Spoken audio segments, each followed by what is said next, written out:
Twip. Bonjour et bienvenue sur cette nouvelle vidéo, toujours faite avec le cœur mais tournée avec les pieds, toujours avec une lumière dégueulasse à mesure que le soleil est en train de se coucher. La crunch est en train de m'embêter, voilà, dis bonjour, voilà, oh, c'est mignon, allez hop, file, va vivre ta vie, va. Donc aujourd'hui, thématique du jour, comme vous le voyez derrière le petit setup derrière moi, en plus du triptyque que j'ai évoqué hier rapidement sur le sujet quel est le meilleur film de super-héros selon moi. Je vous remercie d'ailleurs entre parenthèses pour vos commentaires et vos réactions. Je vous remercie aussi les nouveaux abonnés. Bienvenue sur cette nouvelle chaîne. J'espère que ce que vous y trouverez vous conviendra. Je rappelle donc, comme je l'expliquais, que c'est tourné avec le cœur mais fait avec les pieds.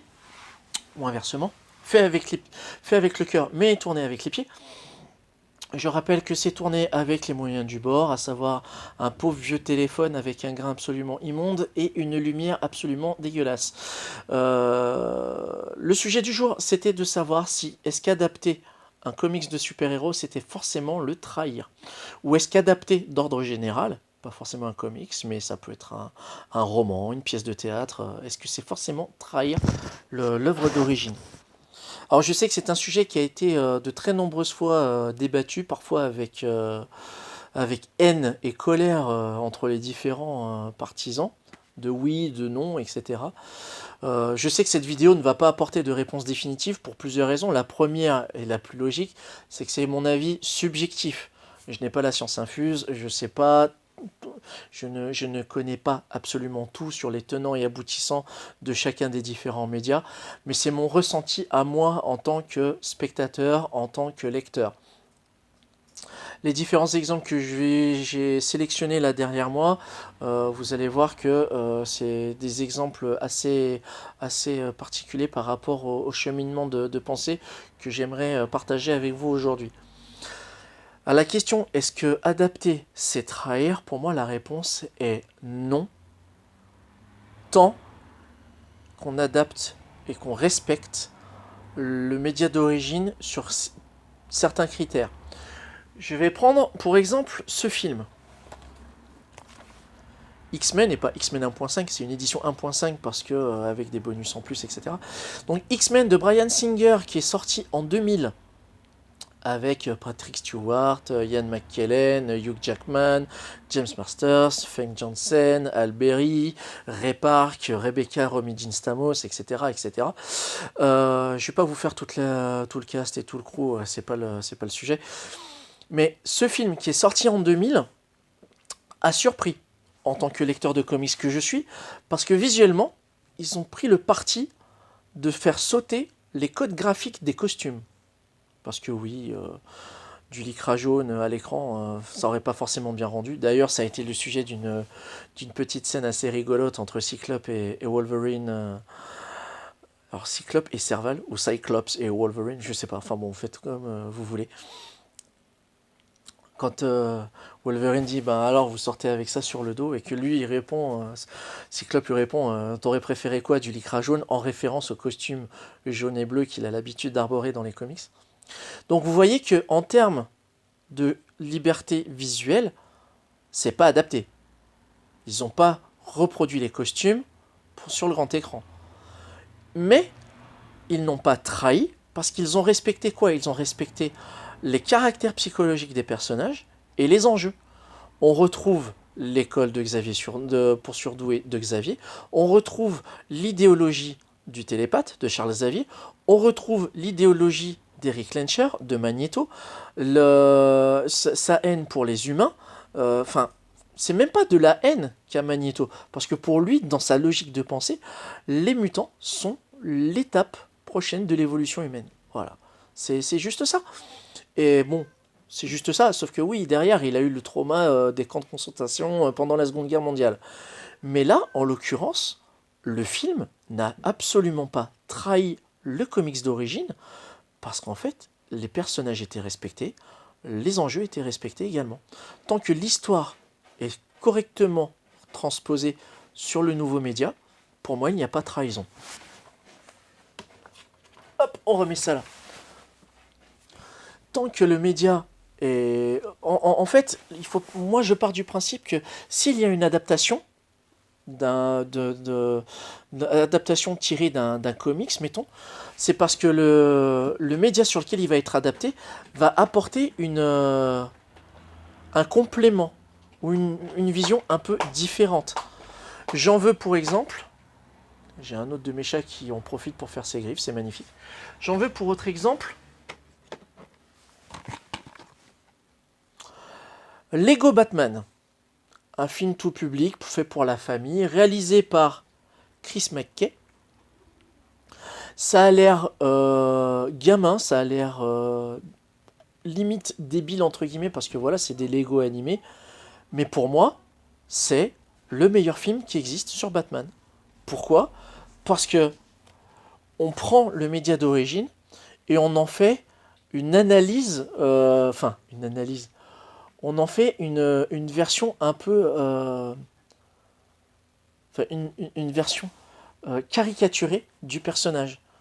Parce que le personnage, il parle avec sa voix grave, comme ça, en référence à Christian Bale dans la trilogie du Batman JGN de Christopher Nolan. Oui, j'ai dit Batman JGN parce que pour moi, le Batman de Nolan, avec une armure comme ça, c'est un mec du JGN, quoi. Enfin, bon, bref, petite digression oblige.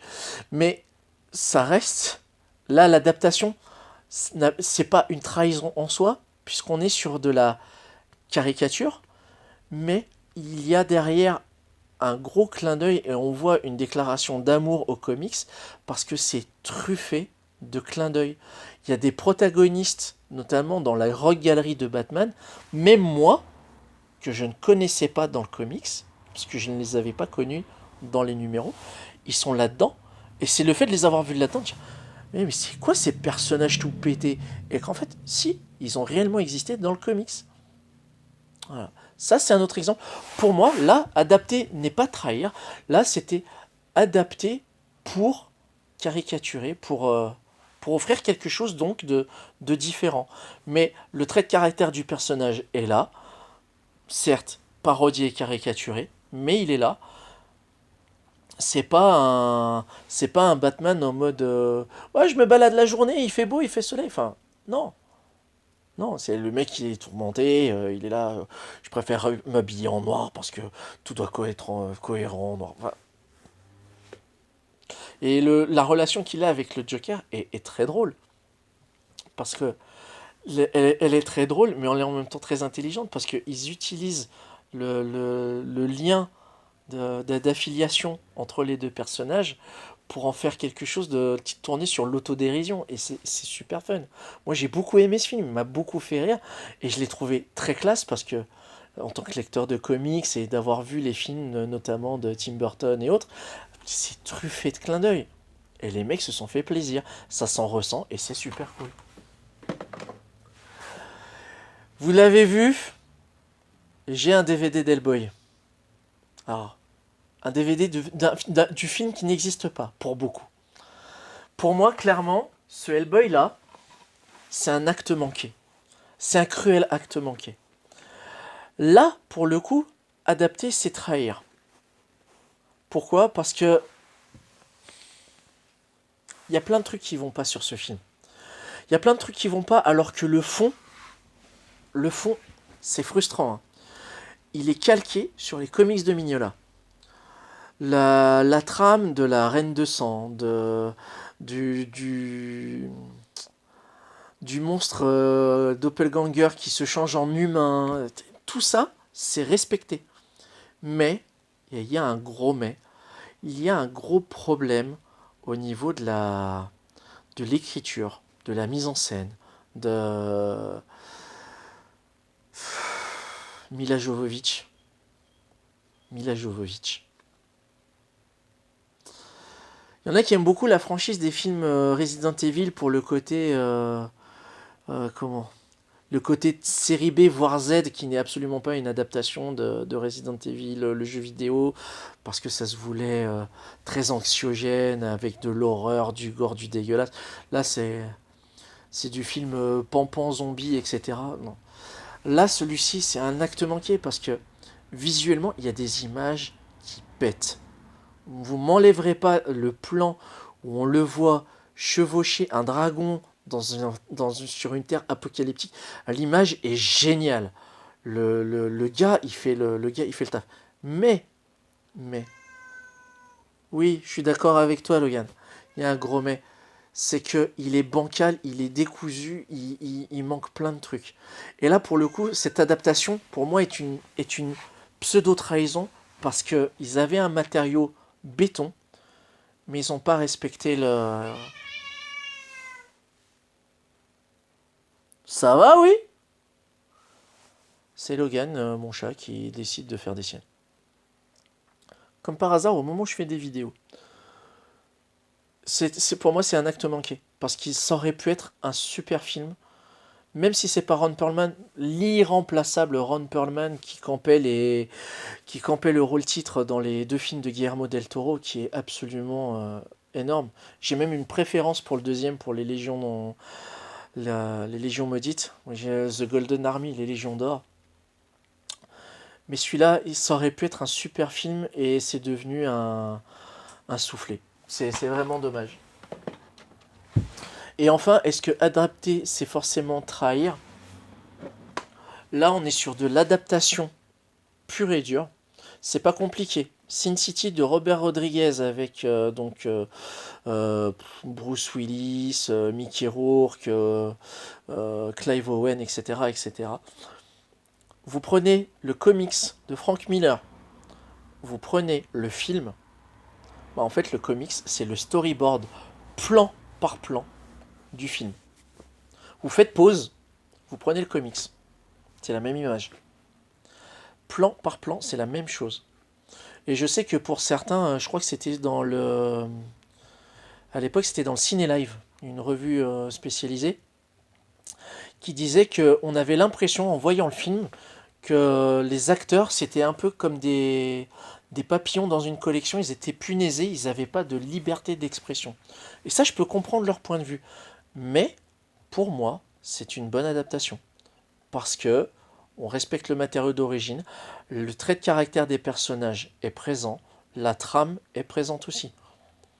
Et là, pour le coup, on est vraiment sur une adaptation poussée à l'extrême. Là, on est vraiment sur autre chose de différent. On pourra en revenir à cette conclusion. Pour moi, est-ce que adapter, c'est trahir? Non, ce n'est pas trahir, tant que différentes choses sont transposées correctement du matériau d'origine au matériau d'adaptation.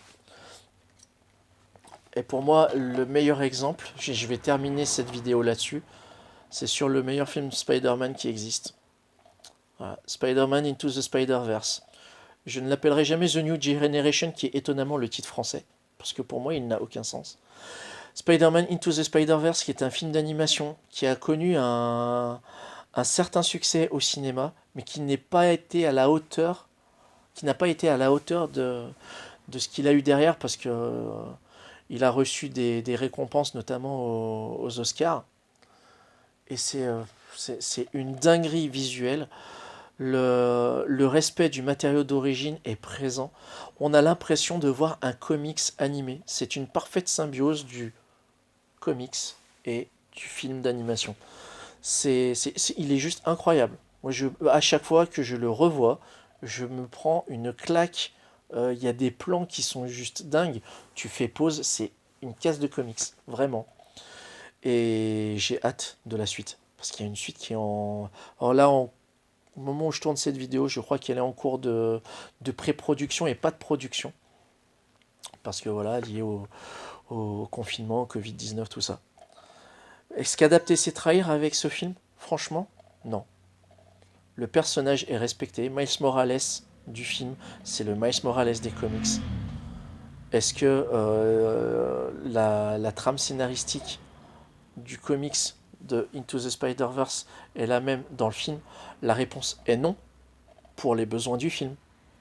Dans le comics, c'est une histoire de chasse à l'homme entre les différents Spider-Man des différentes réalités et les fameux dits héritiers. Ce sont des chasseurs qui se nourrissent de l'énergie créée par les divers Spider-Man des différentes réalités alternatives. Là, c'est le Caïd qui décide de récupérer sa femme et son fils, mystérieusement disparus, enfin mystérieusement disparus sur la terre de Miles Morales. Pour moi, c'est une excellente adaptation. Voilà, et je vais terminer là-dessus. Voilà, on va le mettre devant Hellboy. Comme ça, ça calmera les rageux sur Hellboy. Mais encore une fois, moi, ce film, je l'ai en DVD, mais pour moi, c'est un acte manqué. Voilà, encore une fois, je suis parti dans tous les sens. Si j'ai dit des aberrations, si j'ai dit des choses incomplètes sur les films, n'hésitez pas à me corriger dans les commentaires. Encore une fois, dans le respect et la cordialité de l'autre. Encore une fois, je l'ai dit, cet avis n'engage que moi. Est-ce qu'adapter, c'est trahir? Pour moi, la réponse est non, tant qu'on respecte un certain nombre de codes que j'ai évoqués dans cette vidéo. Voilà. Si cette vidéo vous a plu, n'hésitez pas à la partager ou à en parler autour de vous, si vous le pouvez. Si vous sortez, s'il vous plaît, soyez prudents, lavez-vous les mains, gestes barrières, tout ça, tout ça. Si vous voulez acheter des livres, des comics ou autres, favorisez non pas Amazon, mais les libraires ou les organismes spécialisés, s'il vous plaît.